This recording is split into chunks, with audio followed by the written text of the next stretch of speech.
I'm Mike Dilks and I'm an ENT surgeon, ear, nose and throat surgeon at Health Hub in London. Laser skin resurfacing is a really nice treatment for people with wrinkles or acne scarring, particularly on the face. I use the carbon dioxide laser like a lot of people do because it gives you a controlled depth of penetration with a computer managed beam. It makes it very safe and very effective. This lady, she's taken good care of herself, but is an ex-smoker and has these vertical lines on the upper lip which are often called smoker's lines. They're very suitable for laser skin resurfacing. This all came from the study of burns victims many years ago. And what people found was, when you had a superficial burn of your face, the skin healed absolutely fine, but as it healed, all the lines and wrinkles in that area that was burnt faded away or even disappeared. And they realized this was because the collagen in the deeper layers of the skin was being heated and it shrunk. So not only did the skin tighten, but also the new skin that arrived as it healed up was much fresher and newer, as it should be because it was actually new skin. I'm going to mark off the area that we're going to laser, because when the local anaesthetic goes in, it will change the shape of the face a little bit, it will plump up a bit, and so I may not be able to see the lines of the demarcation.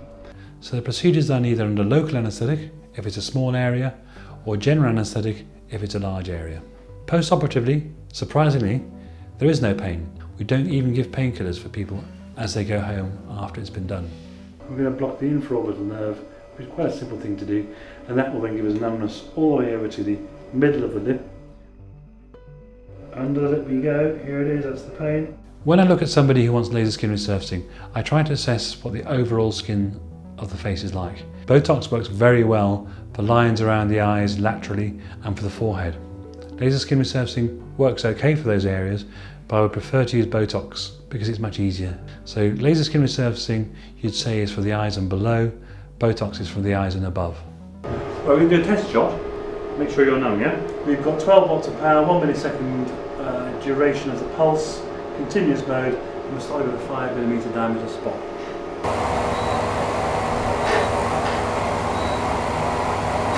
Laser skin resurfacing does need a lot of post-operative care. To begin with, your doctor will put some Vaseline over the area that's been treated, and that Vaseline stops air getting to the skin. That means the scab doesn't form.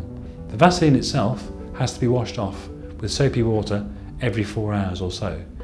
This is because eventually it starts to dry out and crack, and then air might get in and start to cause a scab to form. For smaller areas, 3 or 4 days. For large areas, 7 to 10 days. Here we've got the finished picture now. Nice result. We've got the right colouring, the right effect. The collagen will now start to shrink. We know it's safe. We know we haven't caused any damage here, but we haven't had the laser parameters at any level that could have caused any damage. The risks of laser skin resurfacing are many. Like all operations, it has its side effects. One worries about pigmentation changes. Will the skin get lighter or will it get darker? You worry about infection with herpes virus from a cold sore. Does the patient suffer with cold sores? But generally, I find most of my patients do get through it pretty easily with a nice result. So the patients are generally very pleased with it.